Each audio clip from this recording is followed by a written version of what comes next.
Assalamualaikum warahmatullahi wabarakatuh.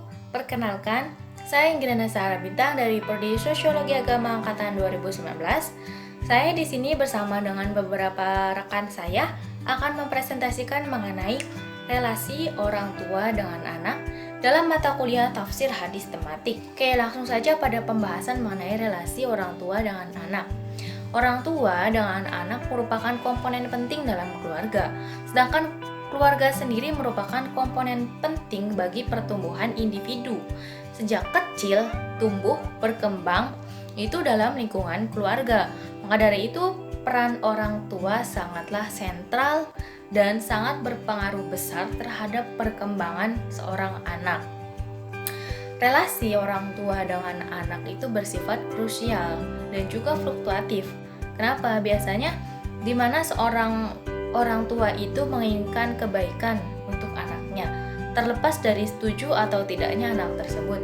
Misalnya, orang tua menginginkan anaknya menjadi dokter, tapi anaknya itu tidak mempunyai minat dalam bidang itu, gitu kan. Nah, itu biasanya terjadi konflik ya di keluarga itu karena keinginan orang tua yang berbeda dengan keinginan anaknya sendiri. Maka dari itu, jika ditelusuri, hal tersebut merupakan sebuah emosi negatif. Nah, makanya perlu adanya aturan intensitas ataupun perlakuan yang bersifat tidak memaksa.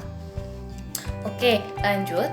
Seorang anak itu harta berharga bagi orang tuanya apabila orang tuanya berhasil mendidik dan menanamkan nilai-nilai etika yang benar, gitu kan. Tapi sebaliknya, seorang anak juga bisa menjadi malapetaka bagi orang tuanya apabila tidak didampingi dalam bimbingan moral, spiritual, etika maupun kurangnya kasih sayang. Nah, dalam Islam ada sebuah konsep bernama birrul walidain, di mana seorang anak itu dianggap harus melakukan balas budi terhadap orang tuanya, sehingga anak harus menjaga relasi hubungan antara keduanya itu. Dan seorang anak juga harus menunjukkan sikap dan etika yang baik, seperti menolak keinginan orang tuanya dengan cara yang baik, agar hubungan keluarga tersebut terjalin dengan harmonis dan tidak saling mengecewakan. Dalam tafsir Al-Misbah, salah satunya membahas mengenai surat Al-Ankabut ayat 8 yang ayatnya berbunyi, Bismillahirrahmanirrahim. وَوَصَّيْنَا الْإِنسَانَ بِوَالِدَيْهِ حُسْنًا وَإِنْ جَاهَدَاكَ لِتُشْرِكَ بِي مَا لَيْسَ لَكَ بِهِ عِلْمٌ فَلَا تُطِعْهُمَا إِلَيَّ مَرْجِعُكُمْ فَأُنَبِّئُكُمْ بِمَا كُنْتُمْ تَعْمَلُونَ. Oke, dalam ayat tersebut ditafsirkan menjelaskan mengenai kewajiban berbuat baik kepada orang tua. Di situ juga dijelaskan bahwasanya seandainya orang tua itu mengerahkan seluruh tenaga untuk menjadikan anaknya musyrik kepada Allah, maka jangan taati mereka. Seseorang tidak perlu taat atau patuh kepada orang tuanya yang menyangkut persekutuan terhadap Allah atau apa yang dilarang oleh Allah. Selanjutnya, kami juga akan membahas mengenai konsep birrul walidain sebagai bagian dalam etika untuk berbakti kepada orang tua, dan juga dibahas mengenai tanggung jawab orang tua terhadap anak agar terciptanya keharmonisan dalam keluarga, dan juga mengerti hak serta tanggung jawab antara kedua belah pihak. Oke, mungkin cukup segitu penjelasan dari saya. Dan selanjutnya akan dilanjutkan dengan oleh rekan-rekan saya yang lain. Terima kasih. Pembahasan yang pertama yaitu tentang konsep birrul walidain sebagai konsep relasi orang tua dan anak dalam Islam. Berbuat baik terhadap orang tua di dalam Islam disebut dengan birrul walidain, yaitu berasal dari bahasa Arab, yaitu dua kata, bir, berbuat, lapang, kemudian walidain, yaitu walid, kedua orang tua. Kebaikan ini bisa diwujudkan melalui empiris, esoteris dan juga rasionalis. Sedangkan menurut istilah, berarti birrul walidain itu yaitu berlapang dalam berbuat kebaikan melalui perbuatan, perkataan, dan juga niat. Di sini di dalam Islam, wasiat berbuat baik terhadap orang tua disebut berulang kali di dalam Al-Quran. Salah satunya yaitu Al-Quran surat Al-Isra ayat 23, di mana ketika orang tua kita telah berlanjut usia, maka kewajiban kita adalah untuk memeliharanya sampai berusia lanjut, dan janganlah kita mengatakan perkataan yang kasar. Jadi diwajibkan kita untuk menggunakan bahasa yang bisa memuliakannya. Adapun nilai-nilai birrul walidain itu sendiri, yaitu Islam telah mengajarkan kepada kita sebagai manusia yang berakal bahwa kebaikan itu terletak pada keridhaan Allah. Sedangkan di dalam Al-Quran disebutkan bahwa ridhonya Allah, maka ridhonya orang tua juga, dan murkanya orang tua yaitu murkanya Allah. Kemudian secara garis besar terdapat hak anak terhadap orang tua, yaitu mendoakan ketika orang tua kita sudah meninggal. Kemudian hak dalam ketaatan dalam perintahnya. Yang ketiga, hak untuk mendapatkan perlakuan yang baik. Kemudian hak untuk mendapatkan penghormatan dan kasih sayang. Adapun menurut kitab Minhajul Muslimin menyebutkan ada 4 perkara kewajiban anak terhadap orang tua. Yang pertama yaitu berusaha untuk berbuat baik terhadapnya sesuai kemampuan kita. Kemudian mendoakan bagi yang telah meninggal maupun yang masih ada. Yang kemudian yaitu menjunjung dan menghormati keduanya. Yang kelima yaitu menaati keduanya dalam segala bentuk perintahnya.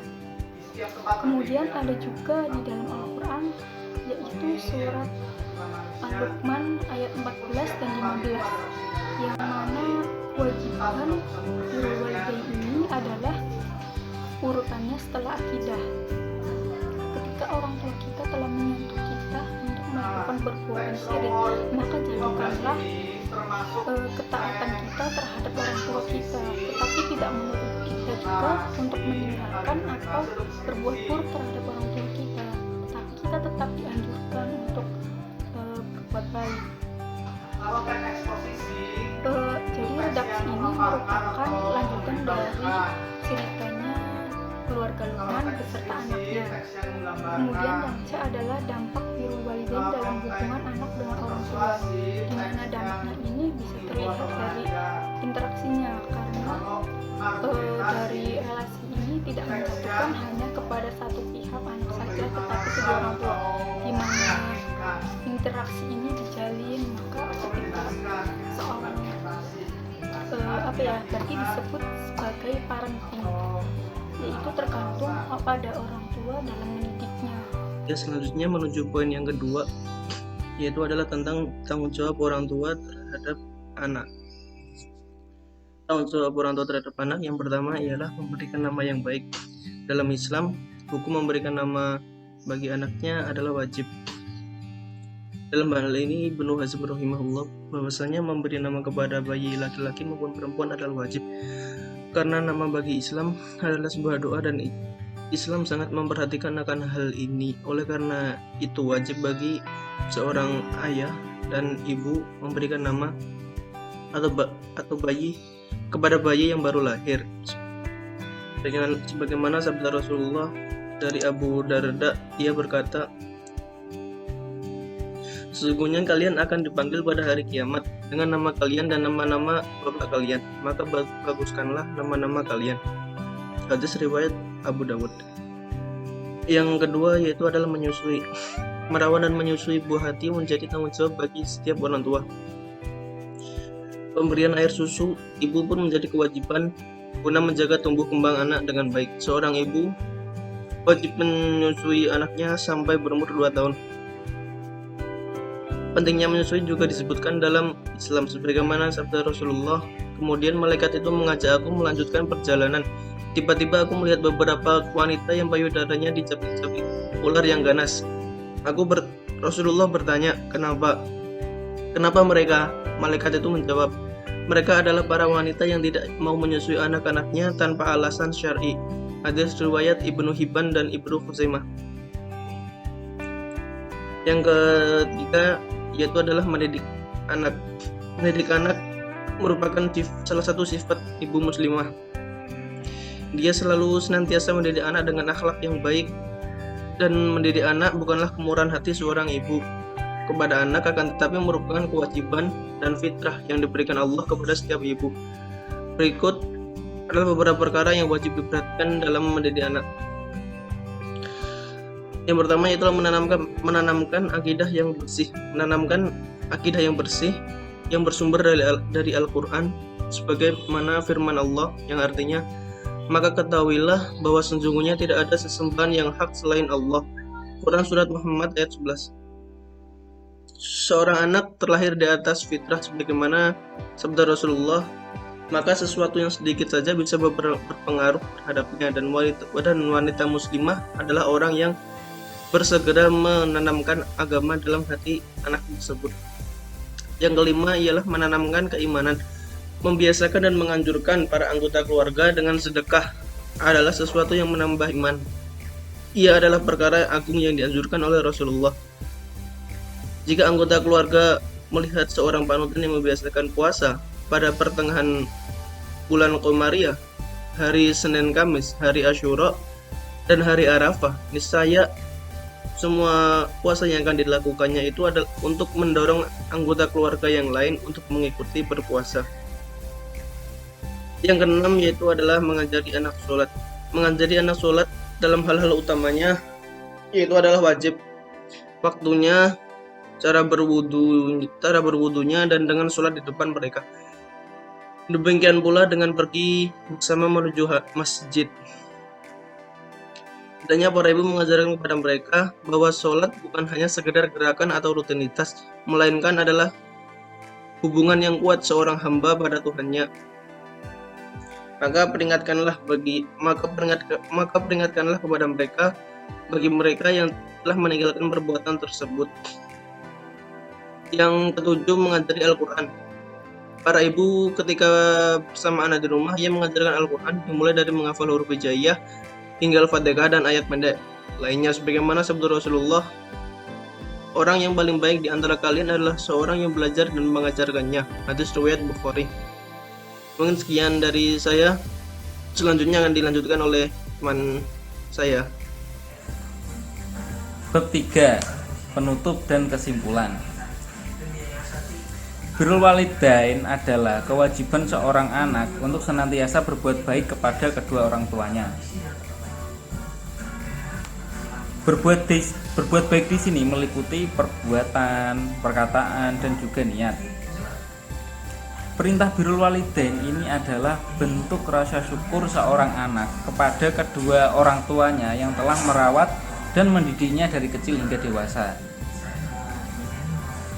Birrul walidain ini diimplementasikan ke dalam berbagai bentuk kebajikan, antara lain berbuat baik kepada orang tua, menyayanginya, mengasihinya, hormat, sopan santun, serta mengamalkan dan melestarikan peninggalan orang tua. Oleh karena itu, birrul walidain ini menjadi acuan dan konsep untuk terbentuknya sebuah relasi antara si orang tua dan anak. Relasi ini sifatnya tidak tunggal, tidak hanya dibebankan kepada si anak atau kepada si orang tua, melainkan dari dua arah, yaitu timbal balik dari orang tua ke anak dan anak ke orang tua, yang nantinya akan saling melengkapi sehingga menciptakan suatu hubungan yang harmonis antara orang tua dan anak. Sebagai orang tua, sudah tentunya berkewajiban untuk bertanggung jawab kepada anaknya. Kewajiban-kewajiban tersebut diantara lain adalah memberikan nama baik, menyusui, mendidiknya, mengajarkan agama, juga memberi nafkah.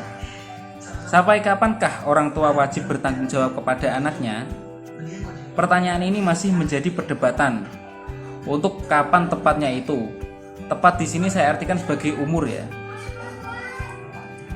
Kewajiban orang tua memberikan nafkah ialah sampai anak tersebut tumbuh dewasa dan mampu berdiri sendiri, atau bisa mencari nafkah sendiri.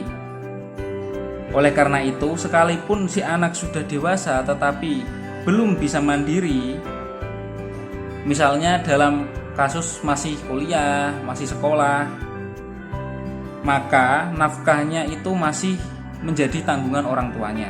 Al-Quran maupun hadis Nabi Muhammad SAW tidak menyebutkan secara pasti berapa usia dewasa tersebut. Disebutkan bahwa tanda akil balik atau dewasa adalah dapat menerima taklif atau bebanan, khususnya dalam soal ibadah. Bagi laki-laki itu kalau sudah mimpi basah atau ihtilam, sedangkan untuk perempuan yaitu ketika sudah menstruasi. Itu menurut agama ya. Sedangkan batasan kewajiban dan tanggung jawab orang tua tidak secara tegas diatur juga dalam Undang-Undang 35 tahun 2014. Namun melihat dari definisi anak pada ketentuan di pasal 26 ayat 1 Undang-Undang 35 tahun 2014, dapat diketahui secara harfiah bahwa kewajiban dan tanggung jawab orang tua itu dilakukan sampai anak tersebut berusia 18 tahun. Oke, cukup sekian dulu dari kami ya kelompok 1. Jikalau masih ada kata-kata yang kurang berkenan dan penjelasan kami ini belum bisa membuat hati Anda semua puas, bisa langsung dimaafkan. Terima kasih atas perhatiannya. Wabillahi taufiq wal hidayah, waridho wal inayah. Assalamualaikum warahmatullahi wabarakatuh.